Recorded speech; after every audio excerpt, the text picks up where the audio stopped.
When were you born? Where were you born? In 1930, in Kerch. You were born in town, weren't you? I was a child, I don't know. A few years after my birth, Dad moved to the village. My mother got sick, very sick. She said she didn't want to die in Kerch, asked him to go to the village. He brought her to the village, a village like Karanjit, Kardzabai. There were several such villages in a row.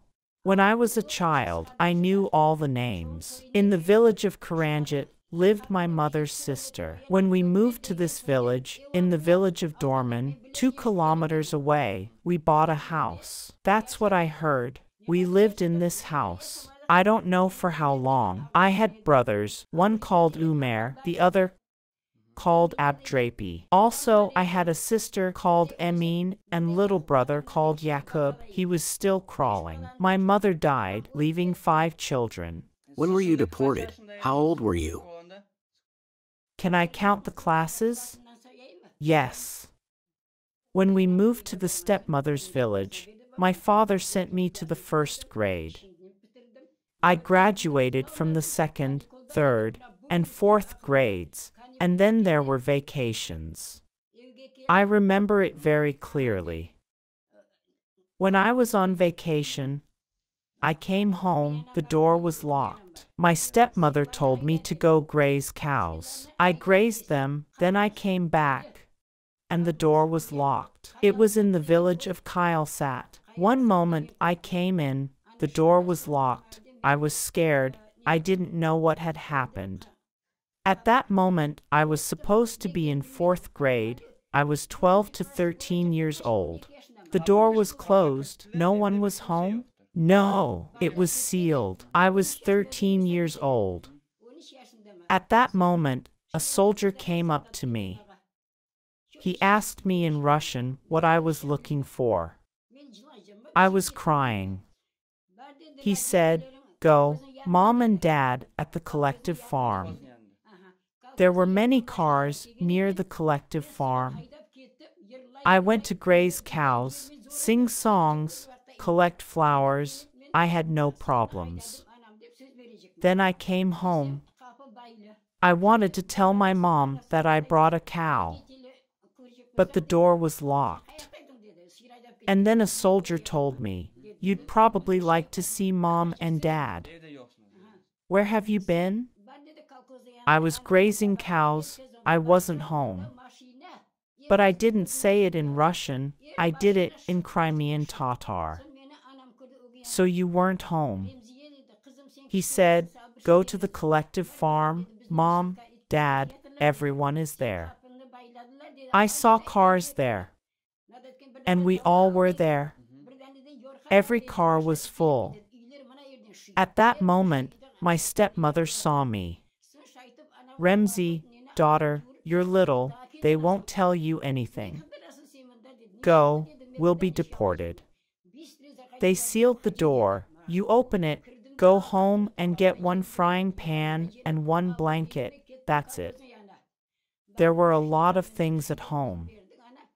I took a frying pan, and that soldier came for me again. He asked me what I was looking for here. "Nothing, I need to get something," I said. "Take it quickly and go," he told me. I came in, I know where the frying pan and the blanket were. I took them quickly and went to the collective farm. Got in the car. I gave my things to my mother. I didn't ask anything. Something I remember, something I don't. I only graduated 4th grade. You didn't understand.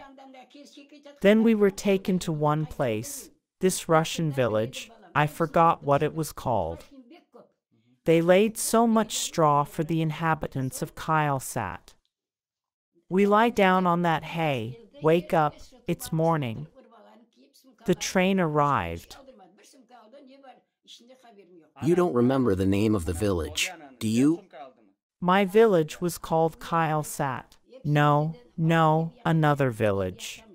It was a Russian village on the way to Kerch, by the road. How should I know? I knew it, but I have already forgot. I forgot everything. It was like I tell you. They ordered everyone to get up, get dressed, pack their things. They wouldn't let us take anything else. We took one suitcase. What was in it, I don't know. Stepmother? Did your stepmother take the suitcase? Yes, my stepmother. She called me to her place. We were on this side. She told me, "Come here." So we went on these trains. We were loaded like wood into these echelons. And I still couldn't figure out what's going on. My parents were going somewhere. I couldn't understand. A month, 15 or 25 days, we were on the road. I can't say for sure. I was a little girl. What could I have known when I was 12? How many people were deported from your family? From our family? My stepmother, her 3 daughters, without sons, and me, 5. Dad picked me up from home, and my sister stayed with other sisters. Take this girl and leave this one to us, they said. I went, I'll be there with my dad, I thought. Do you remember what happened in the wagons? What was in there? The stepmother, her 3 daughters, and their grandmother. There were 5 of them and 2 of us. 7 in total. Inside the wagon, we went into the wagon, and there's a long echelon divided in the middle. One family on this side, the other family on that side. There were 2 to 3 families in each wagon. How many in total I do not know. It was long. Did you sit with the whole family on one side? Yes. There's one family in that wagon with the children on one side and another family on the other. That's how it was. I remember that well. They were divided in half. Were there any dead people in the wagon? Yes, but I didn't see them with my own eyes. A few children's mothers died. In Kazakhstan, it turns out, there were Muslims. The train stopped everywhere. Where it stopped and when it started moving, they declared it. That's how it was. Then a guy on the same street saw a man during a stop and said, "We will be deported." My mother died. Can I leave her body for you to bury? I didn't see it. I was told about that. And this woman was buried. In Kazakhstan, it turns out, there were Muslims. They buried her. Then this guy was with us. Then we got to Uzbekistan. Should I tell you about that boy? Yes, go ahead. This child studied, got an education, became a great person. I don't know exactly what kind of director he became. Then he said, "We were deported, and you left your mother on the way. I want to find my mother's grave." Who buried her? Where's her grave? If I achieve something, start making money, I'll pay you back. Bury my mother, he said at the time. I don't know, but everyone was talking about it. Then they said she died that way, far away. It's a long train. How should I know? A lot of people died, and I knew this dead woman well. Her son left her body in Kazakhstan. These people buried her. And now that this boy became a director, after many years of life in Uzbekistan, he grew up and achieved something. He went there, and the people who buried his mother were all dead. Then their children, their grandchildren, begin to remember this story. And in this way, he pays them back for his mother's grave. What did you eat in the wagons? I can tell you about that. I remember that. When the car stopped or when it started moving, people came to the wagon. Listen, who speaks even a little Russian? They asked. My father said, "What do you need?" I know a little. Dad was a mullah. He was educated. I know everything. What do you want? He asked. We need someone who will deliver bread on this train. We will stop at this station. At this moment you will go down, take a bag and go for bread. You will bring the bread and give it to everyone, they said. So my dad was giving out the bread all the way to exile. Do you remember how many days you were on the road? How many days did the road last? To Uzbekistan? Yes. Someone said 18 days. Someone 20. I'm not sure. The road was very long. We got to Andijan region, Kurgantip station. And my relatives got to Samarkand region, Juma station. How do I know how far away they were, son? Far away. I stayed with that family.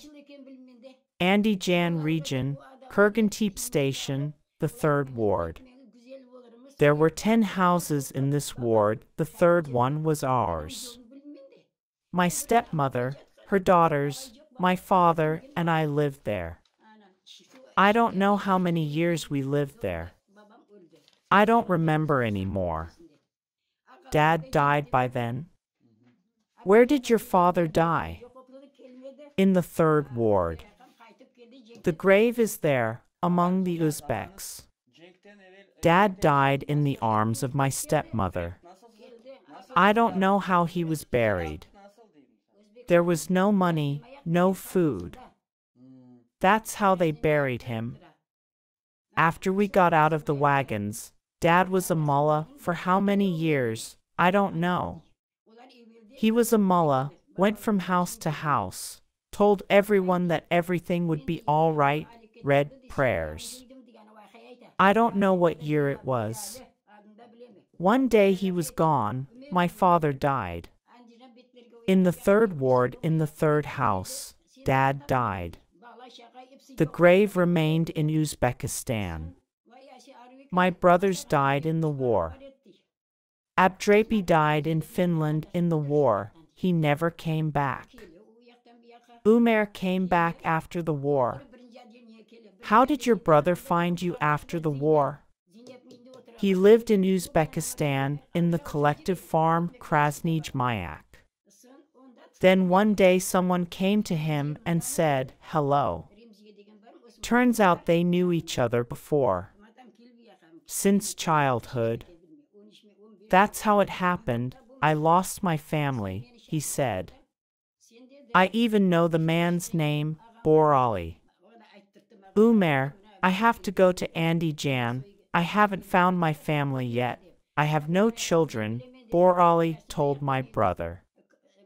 And Umer answered him, "Here's some money for you. This is all I have. Find my sister Osmanova Remzie there." And he was coming right here. He came here and get to the 1st ward. And there lived Zeynep, my mother's sister.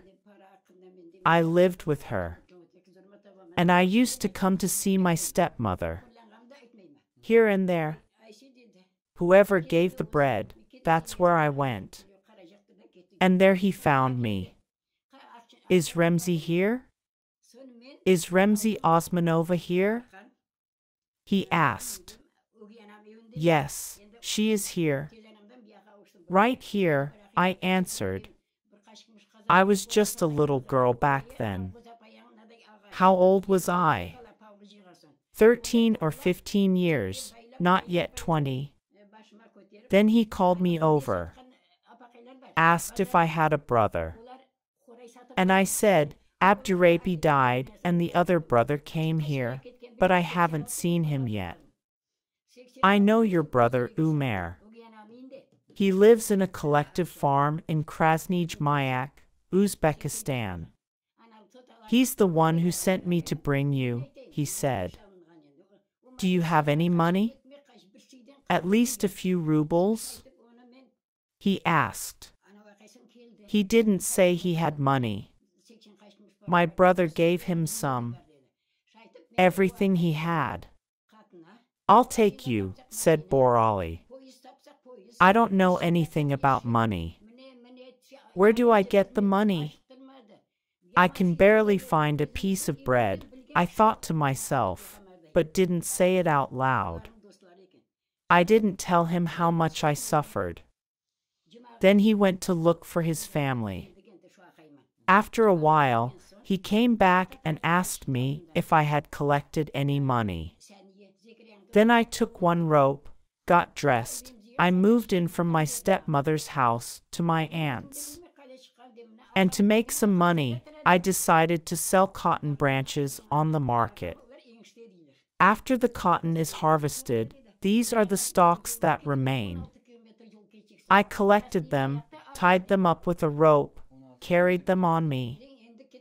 The women who sold scones at the market bought them. I was selling it. I don't know how many times I collected them, but I collected 86 rubles. I put 86 rubles on the window at the stepmother's house. One day I came. Biz Kırım'dan çıkanda mallar kaldı magnaşıp lale şeşek gülde yolup Kırım kaldı yaraşıp lale şeşek gülde yolup Kırım kaldı yaraşıp sağınam ben min Kırım'dan altın başlı bükneyen tavın taşın yanaştırgan sıyır çığana torgayım. Tavın taşın yanaştırgan sıyır çığana torgayım.